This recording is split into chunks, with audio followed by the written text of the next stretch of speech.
né, do local que está um versículo. Às vezes, quando alguém fala um capítulo tal, você vai lembrar lá na tua Bíblia que lugar que ela está. Se é mais para o meio, mais para o começo, depende do tamanho da letra. Então valorize ter a sua própria Bíblia, irmão, trazer ela na casa do Senhor. Aleluia. Amém? Quantos acharam, digam amém. Amém. Diz assim a palavra do Senhor: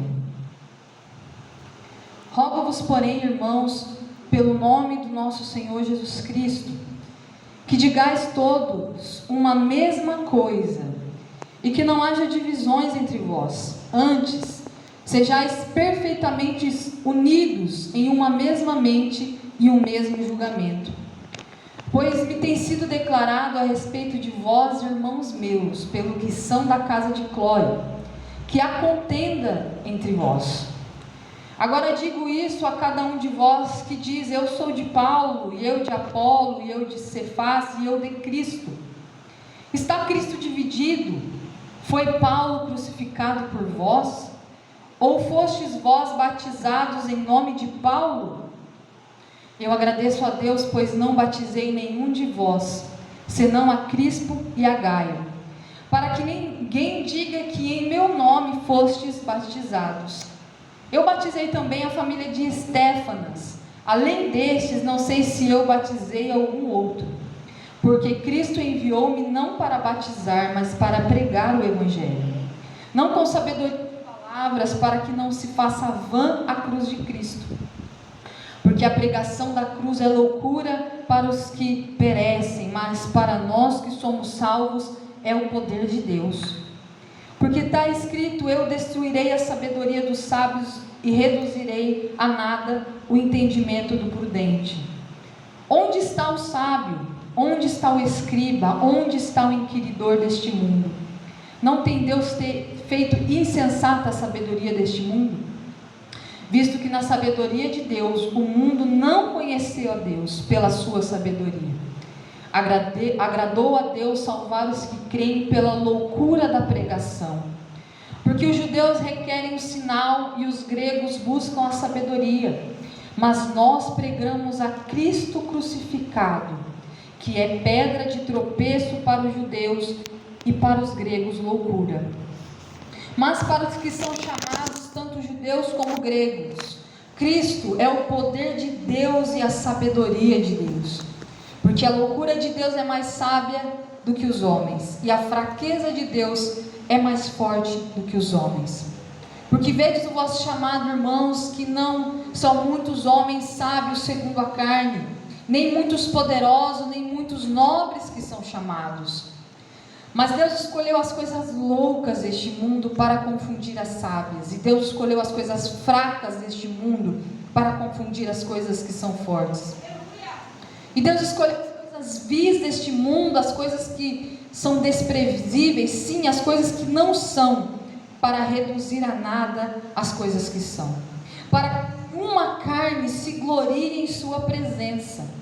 Mas vós sois dele, Cristo Jesus, o qual por parte de Deus nos foi feito sabedoria e justiça e santificação e redenção, para que, como está escrito, aquele que se glorie, glorie-se no Senhor. Vamos repetir todos juntos o versículo 31?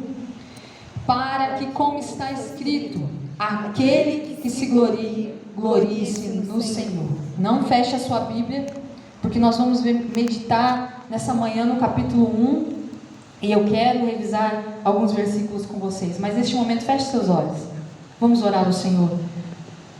Pai, eu te agradeço, Senhor, pela tua misericórdia, pela tua bondade. Jesus, obrigada por mais uma vez nós termos a oportunidade de meditar na sua santa palavra, Senhor. Nós sabemos que apenas pelo teu Espírito Santo nós podemos entender aquilo que é reservado apenas para os santos, para aqueles que abraçaram a cruz e entenderam que somente em ti é salvação. Por isso, mais uma vez essa manhã, Senhor, eu te peço, fala conosco através do teu Evangelho Santo, Pai. Fala com a tua igreja, abre os corações para que este Evangelho nos leve mais perto de ti, Senhor. Sê conosco, essa é a minha oração em nome de Jesus. Amém? Amém. Glória a Deus. Irmão, nós vamos meditar hoje nessa primeira carta de Paulo à igreja de Corinto. E ela foi escrita por uma motivação bem clara. Você leu comigo o capítulo 1 quase inteiro, e você vê que em determinado momento Paulo já confessa quem foi que deu a letra do que estava acontecendo naquela igreja. Uma irmã foi lá e fofocou tudo que aquele povo estava aprontando naquela igreja. O que aconteceu na verdade é que Paulo foi até lá, pregou o evangelho, nasceu uma igreja e ele foi cumprir o seu papel missionário, foi abrir igrejas em outros lugares. A Bíblia diz que essa carta foi escrita em 56 depois de Cristo.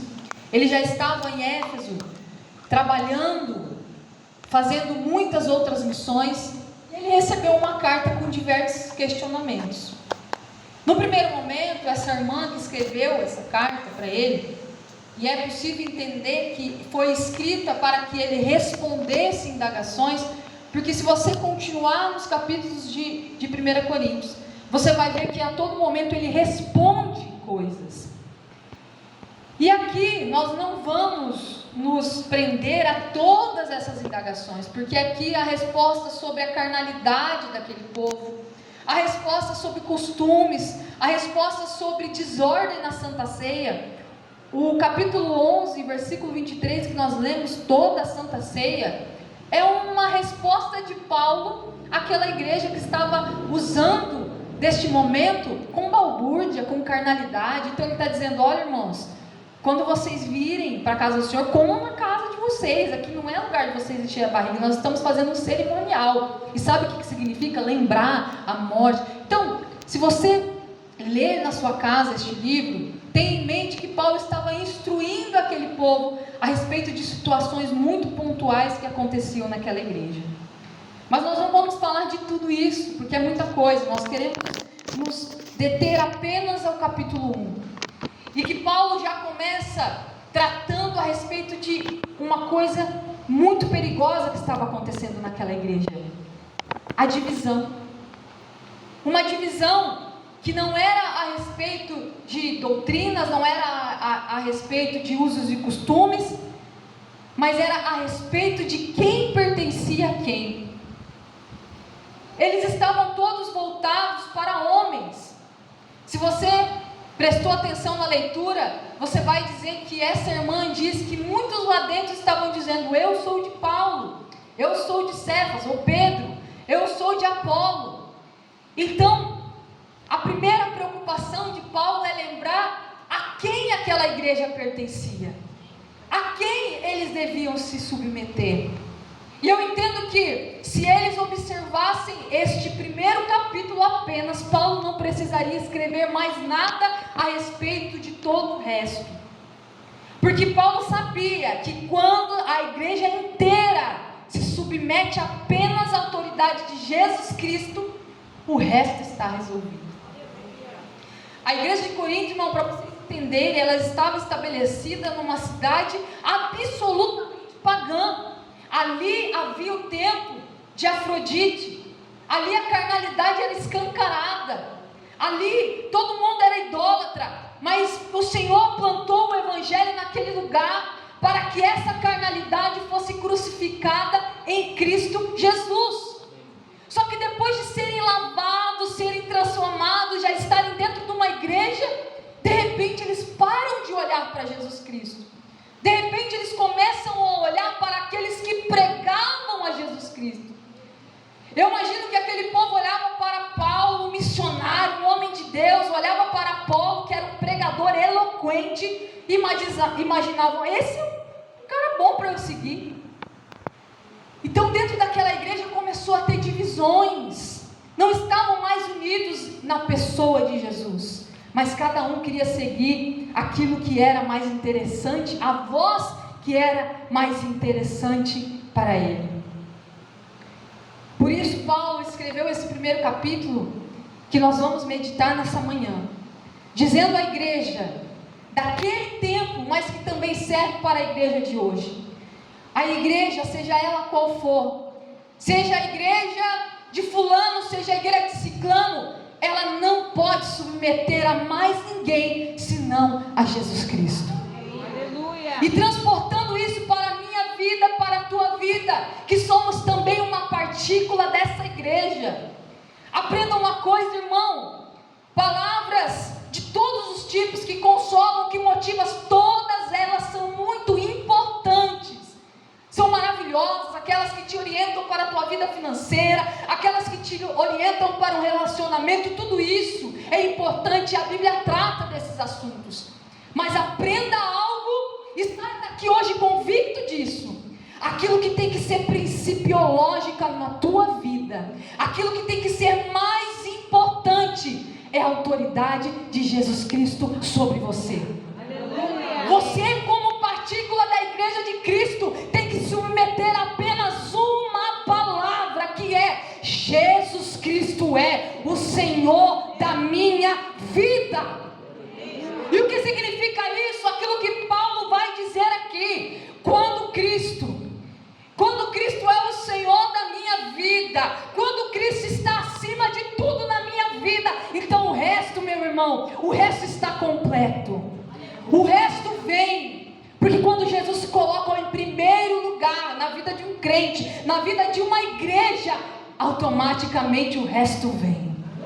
Você pode dar uma glória a Deus? Glória a Deus, aleluia. O primeiro texto que nós vamos meditar é o versículo 10. A Bíblia está aberta, né?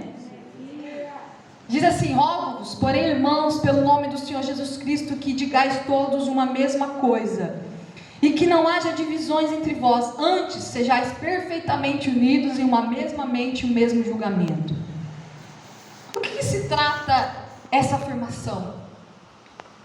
Será que Paulo tinha a ideia de que todos os crentes devem pensar igual? Será que dentro da igreja nós não podemos ter pensamentos diferentes? Eu não acho que era isso que ele estava falando. Aqui nesse momento, se você pensar, todos eles eram orientados pelo mesmo líder, Paulo.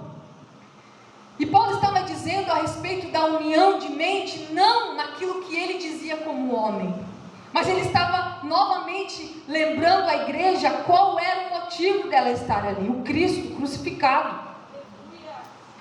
Veja, eu fico imaginando Paulo olhando para aquela igreja e pensando: meu Deus, 56 depois de Cristo, olha aí, está tão fresco tudo que Jesus fez, e eles estão se preocupando com o que fulano está dizendo, com o que ciclano está dizendo.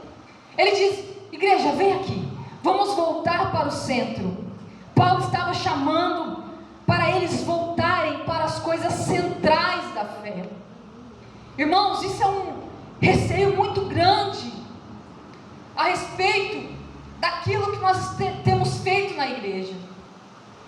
As pessoas se preocupam muito como Satanás vai agir em relação à vida espiritual de cada um, né?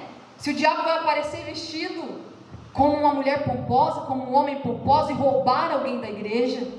As pessoas se preocupam muito com os pecados sexuais. As pessoas se preocupam muito com o que o mundo pode oferecer. Mas às vezes a maneira como o Satanás ele age na igreja é tirando a centralidade de Jesus Cristo. E quando isso acontece, sabe o que começa a acender? O homem. Veja que a primeira coisa que eles quiseram fazer é arrumar um time para eles. Eu sou desse, eu sou daquele.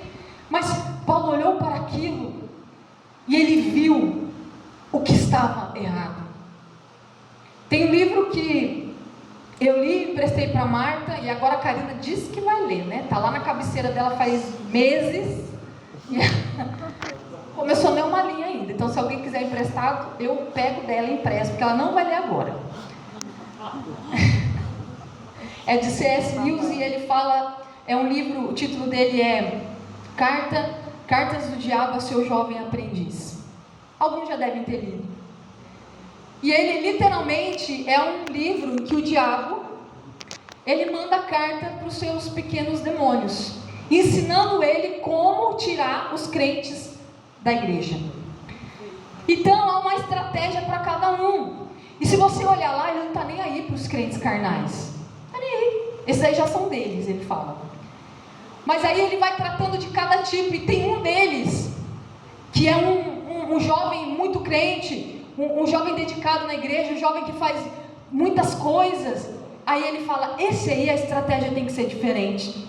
Nós temos que trabalhar na mente dele. Comece dizendo que não é tão importante que a palavra seja valorizada.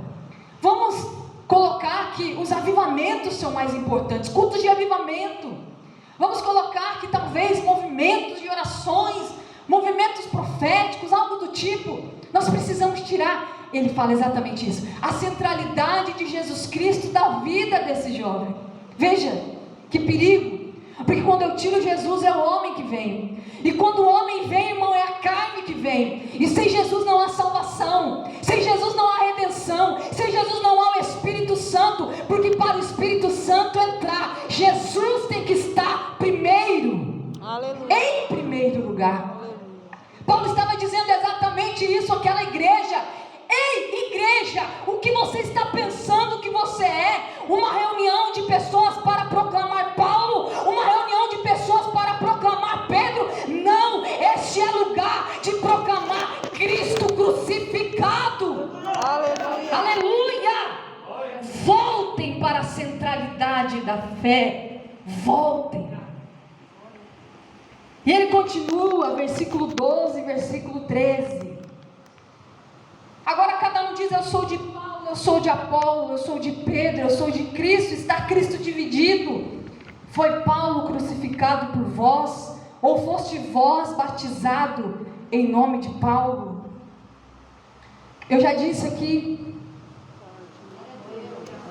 dentro dessa igreja estavam nascendo facções. Uns eram de Paulo, outros eram de Apolo. Mas se você pensar bem, o que esse povo estava fazendo era evidentemente carnal, porque eles estavam dando a honra ao homem em vez de dar ao Senhor Jesus.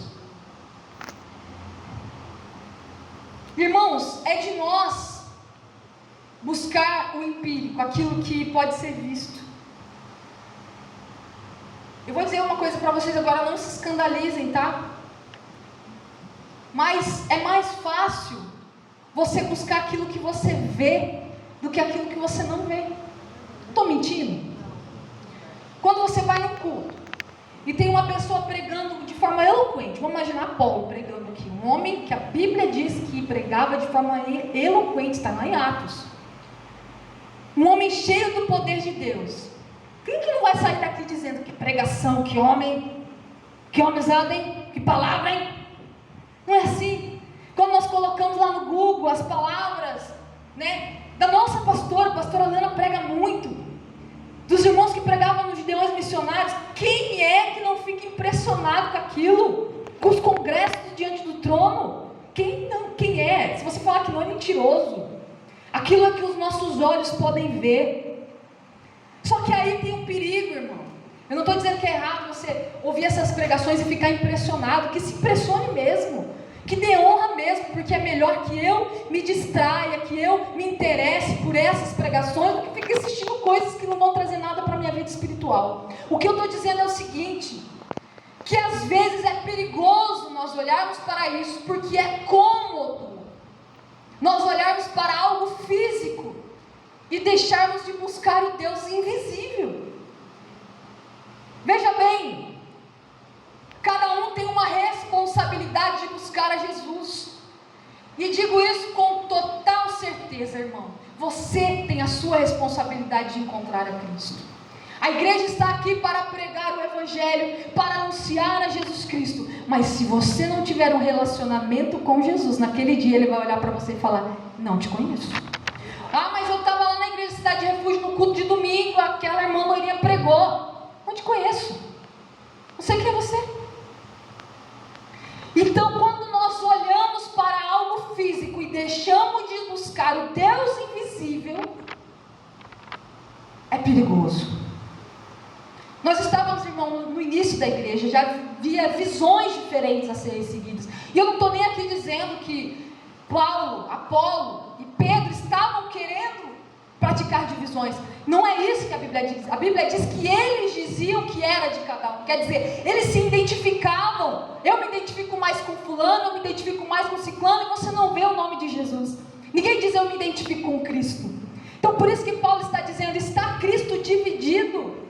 Cristo, tem o Cristo da cidade de refúgio, tem o Cristo da Assembleia de Deus. Não, é o mesmo Cristo. Glória a Deus. Talvez nesse momento lá já estivesse começando a nascer aquilo que um dia nós chamaríamos de denominações. Foi isso que aconteceu, não é? Algum dia alguém disse, eu quero esse culto diferente. Eu entendo que a salvação é um modo diferente. É de Jesus, mas é um modo diferente. E aí surgiram as igrejas batistas, igrejas metodistas, Assembleia de Deus.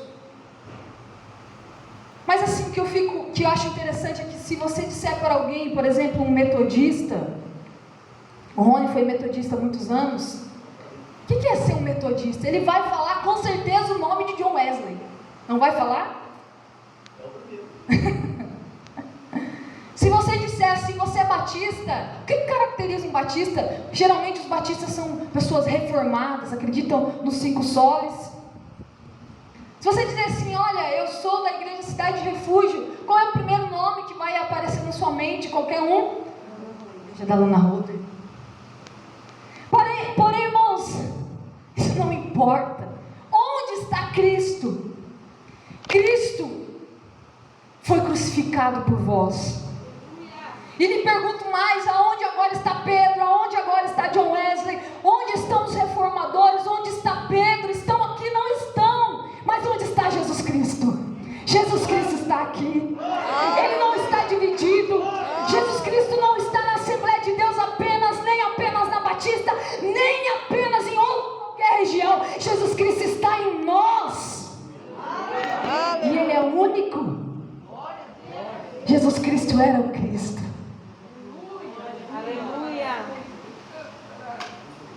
É importante que nós estejamos no centro, irmão. Aleluia. É importante que nós temos Jesus como centro. Seja você quem for. Sabe por quê? Naquele dia não vai ter uma aula para assembleano, uma aula para batista, uma aula para refugiados. Não vai ter. Naquele dia, Gustavo, Jesus não vai olhar para você e diga, vem Gustavo, vem. Que trabalhava lá na diaconia da Cidade de Refúgio. Não é isso que ele vê. Quando Jesus Cristo olha do céu para cá, Ele não vê a igreja Assembleia de Deus, Ele não vê a igreja metodista, Ele não vê a igreja batista. Ele vê aqueles que abraçaram a cruz de Cristo. Ele vê aqueles que colocaram Jesus acima de todas as coisas, aqueles que se submeteram ao Evangelho de Jesus. Apenas esses. Submeta-se a Cristo nessa manhã. Versículo 18. Porque a pregação da cruz é loucura para os que perecem, mas para nós que somos salvos é o poder de Deus. Porque está escrito, eu destruirei a sabedoria dos sábios e reduzirei a nada o entendimento do prudente. Onde está o sábio, onde está o escriba, onde está o inquiridor deste mundo? Não tem Deus feito insensata a sabedoria deste mundo? Visto que na sabedoria de Deus o mundo não conheceu a Deus pela sua sabedoria. Agradou a Deus salvar os que creem pela loucura da pregação. Nesse momento, Paulo ele está mostrando para a igreja o que é a missão deles. A pregação da cruz. Eles estavam tão preocupados em criar lá dentro deles quem era de quem, eles estavam esquecendo, meu filho, cadê a pregação da cruz? Vocês estão voltados para vocês mesmos, vocês estão voltados para dentro de vocês. Vejam, vocês estão fazendo discussões a respeito da igreja. Vocês estão preocupados com a liturgia, mas cadê a pregação da cruz? A salvação não vem por homens de Deus, irmão. A pregação, ela vem de Deus. A água estar dentro desse copo, dessa xícara, não significa que a água veio dessa xícara. Você entende isso? E onde veio a água? Ela é um bebedouro, um cano de uma fonte, não é? Exatamente isso. Eu estar aqui portando a palavra do Senhor, ela estar dentro de mim, eu estar transmitindo, não significa que ela vem de mim. Ela vem do céu, meu amado. Ela vem do céu. Então a salvação, ela não vem por homens de Deus. A fé que produz a salvação, ela vem pela pregação da palavra. A pregação dessa loucura que produz a fé, que produz a salvação. Agradou a Deus salvar a humanidade pela loucura dos que creem nesse evangelho. Então, não é Paulo que salva. Não é a mensagem da igreja Assembleia de Deus. Não é a mensagem da igreja Cidade de Refúgio. É a mensagem da cruz de Jesus Cristo.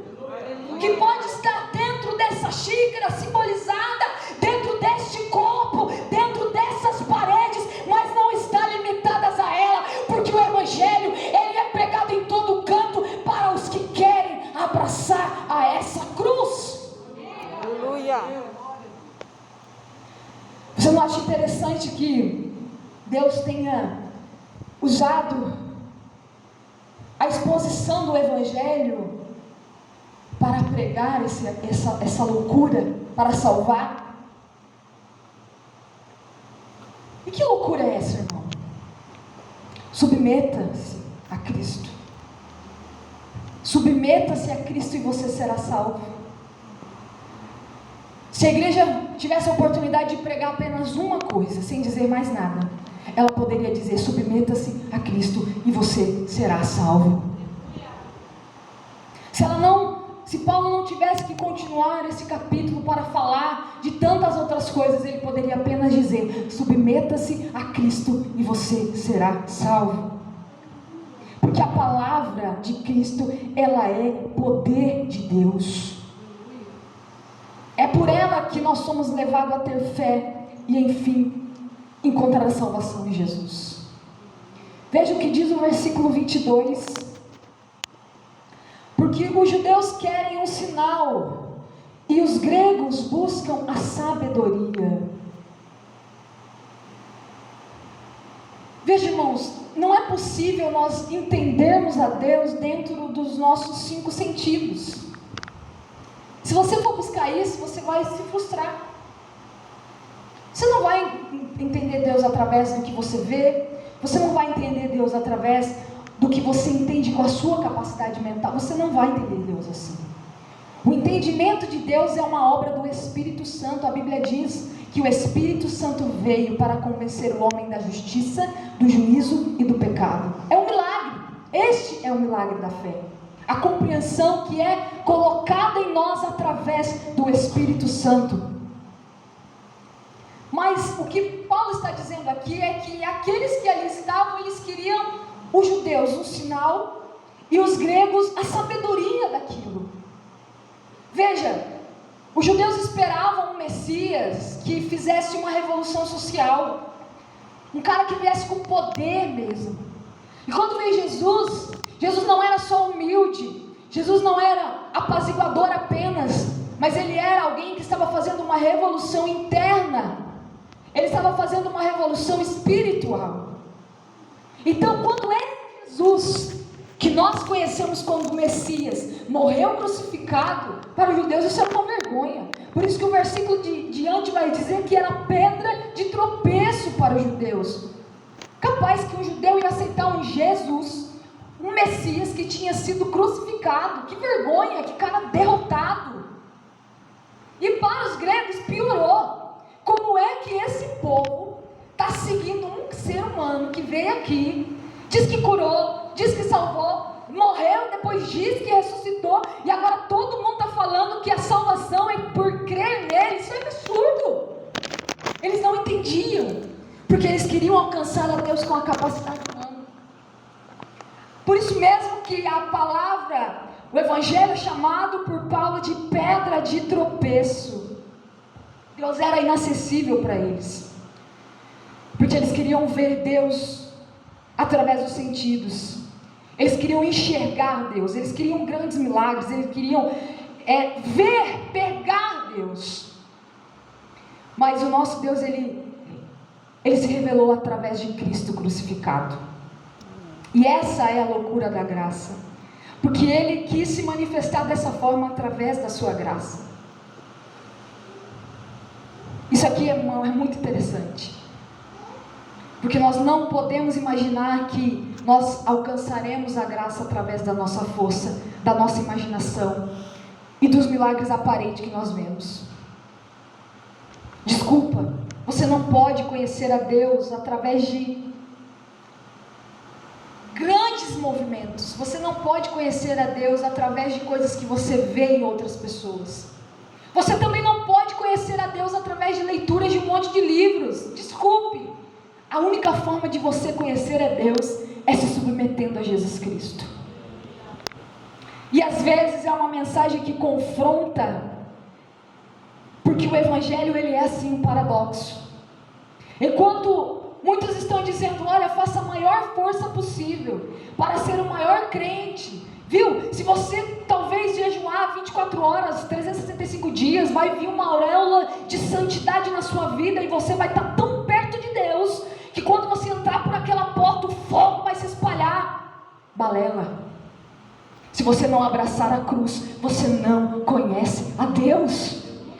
Se você não se submeter a Jesus Cristo, você pode passar no teu quarto orando 30 dias seguidos, meu irmão. Você pode jejuar todo dia. Se você não se submeter a sua vida a Jesus Cristo, você não estará salvo. Você tem que submeter a Cristo para conhecer a Deus. Cristo é o poder de Deus, é a sabedoria de Deus. Sem Ele, Paulo, Pedro, Wesley, essa igreja não é nada. Sem Cristo não há razão, sem Cristo não há fundamento da igreja. E se você não entende isso, desculpe, você ainda não conheceu a Deus, porque sem Cristo não há salvação. Aleluia. Cristo, Ele é a resposta, o motivo, a razão e o fundamento. Quando Jesus Cristo veio e morreu na cruz, Ele dividiu o mundo em duas coisas: aqueles que abraçaram a cruz e aqueles que não abraçaram a cruz. Então me desculpe, não importa a igreja que você está, se você não abraçar a cruz, você não está salvo. Versículo 25, 28, nós já estamos quase terminando.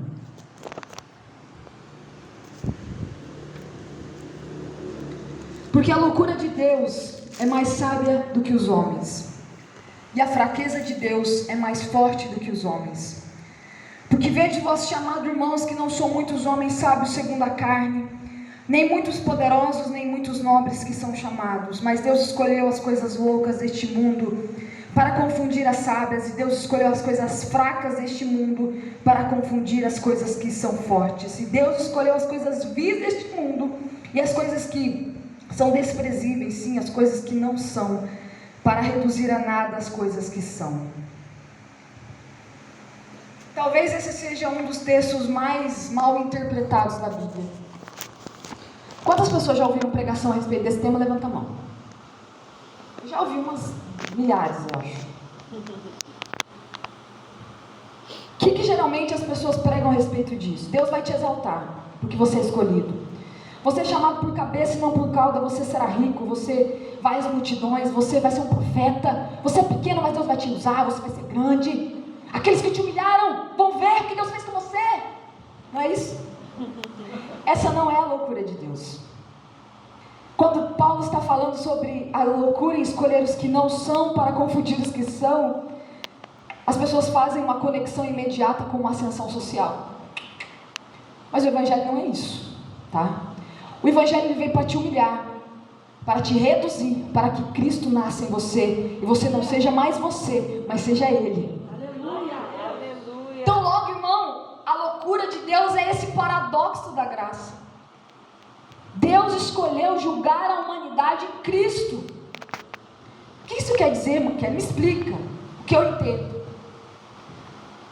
Quando Deus olhava para a humanidade, Ele só via pecador. Então não importava se você era alguém importante ou se você não era ninguém. Todos diante de Deus são iguais. Todos. Quando Jesus Cristo veio, Ele fez uma divisão. Nós já dizemos, não é? Fez uma divisão. Então agora, aqueles que abraçam a cruz, aqueles pequenos, aqueles que olham para a cruz e entendem o significado dela. Quando Deus olha do céu, Ele não vê mais um monte de pecador apenas, mas Ele vê ali, no meio daquele monte de pecador, um monte de gente salva que abraçou a cruz. Por isso que Paulo está dizendo: olha, não foram vocês chamados por sabedorias, não são os sábios que são chamados, mas são aqueles que submetem a sua vida a Jesus Cristo. Então ele está dizendo, sabe, vocês que são crentes, vocês que creem em Jesus, são chamados de loucos, são chamados de vis, são chamados de pequenos, são chamados de significantes. Por quê? Porque vocês estão submetendo a vida de vocês a algo louco, a algo irracional. E aqueles que eram gregos naquela época olhavam para aquele povo, aqueles que tinham deixado a sinagoga, aqueles que tinham deixado o templo de Afrodite, e diziam: esses são vis, esses são insignificantes. Mas diante de Deus, esses eram os sábios. Diante de Deus, esses eram os importantes. Não porque eles tinham uma importância no mundo, não. Para o mundo eles eram nada, mas para Cristo eles eram a salvação do seu Filho. Aleluia. Esse é o paradoxo da graça. É o mundo não entender por que você ama um homem, um Deus que se fez homem e morreu por você, e você crê que através dele você tem a salvação. É por isso, irmão, que Deus te chamou pequeno para te fazer grande, porque a tua vitória não vai ser aqui, mas vai ser naquele dia. Porque naquele dia chegará o grande, naquele dia chegará o presidente, naquele dia chegará o apóstolo, o pastor da igreja famosa diante de Deus, e o Senhor vai dizer: ei, eu não te conheço, você não abraçou a cruz. Mas o pequeno, aquele que não era nada lá naquele dia, o Senhor vai dizer: vem, vem, bendito de meu Pai, vem, você abraçou a cruz, vem, vem, vem, vem. Aleluia. Aleluia.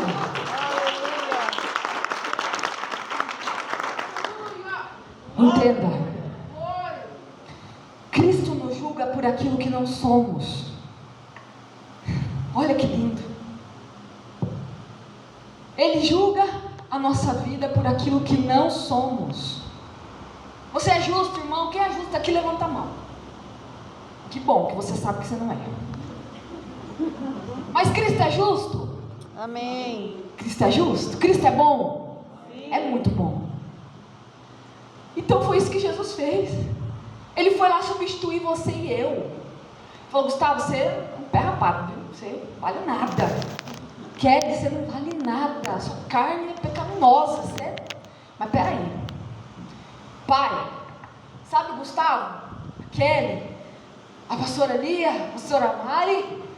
Ó, quando você olhar para eles, não veja eles, mas veja a mim. Então não seremos mais julgados por mim. Não é o meu nome que estará naquele dia lá, mas vai estar assim: Grace Kelly de Jesus, Marilice de Jesus. Vai estar lá Gustavo de Jesus. E essa assinatura de Jesus na frente comprou para mim, comprou para você a salvação eterna. Aleluia. Aleluia. Aleluia. Isso é lindo, irmão, isso é demais. Deus não julga pela graça de Jesus Cristo. Eu não mereço, mas eu sou justificado pela fé em Cristo crucificado. Aleluia. E como haverá surpresas naquele dia? Como haverá surpresas? Tantos orgulhosos que batiam no peito e diziam: eu faço. Eu sou crente. Quantas pessoas que jogaram muitos de nós para fora da igreja, não é? Donos do evangelho dizendo que você não pode, você pode. Você não pode, você pode. Essa igreja pode isso, pode aquilo. Quanta surpresa. Eu estou esperando ansiosa por esse dia. Quando tiver aquela fila, aquele monte de gente que fala que nós somos abominações, só esperando Jesus chutar a gente para o inferno e a gente passar bem lindos lá. Imagina os travestis entrando no céu, irmão. Vai ser lindo demais. Aleluia. Aqueles que abraçaram a Cristo, sejam eles quem for, entrarão no céu. Aleluia. Aleluia. Aleluia. Ah, Jesus, obrigada por ter me salvado. Aleluia. Para acabar, versículo 29. Para que nenhuma carne se glorie em sua presença, mas vós sois dele em Cristo Jesus, o qual por parte de Deus nos foi feito sabedoria, justiça, santificação e redenção, para que, como está escrito, aquele que se glorie, glorie-se no Senhor. Se eu sou justificado em Cristo, já não sou eu, as minhas obras, mas a minha submissão, a submissão da minha vida a Cristo. Eu não tenho mais o que me gloriar, a minha carne não pode mais se gloriar, porque na presença de Jesus, irmãos, não tem o que te faça mais santo. Diante de Jesus não tem o que te faça mais justo, a não ser submeter a Jesus Cristo. Por isso ele está dizendo: você quer se glorificar em alguma coisa? Glorifique-se de ser de Jesus. Aleluia. Senhor, eu sou fraca. Senhor, a minha carne é fraca, mas eu estou abraçada na cruz. Então ele nos diz: se você está abraçado na cruz, fica tranquilo. Você está abraçado em mim? Eu te santifico, eu te justifico, eu te faço ser rendido aos meus pés. Se coloque em pé em nome do Senhor.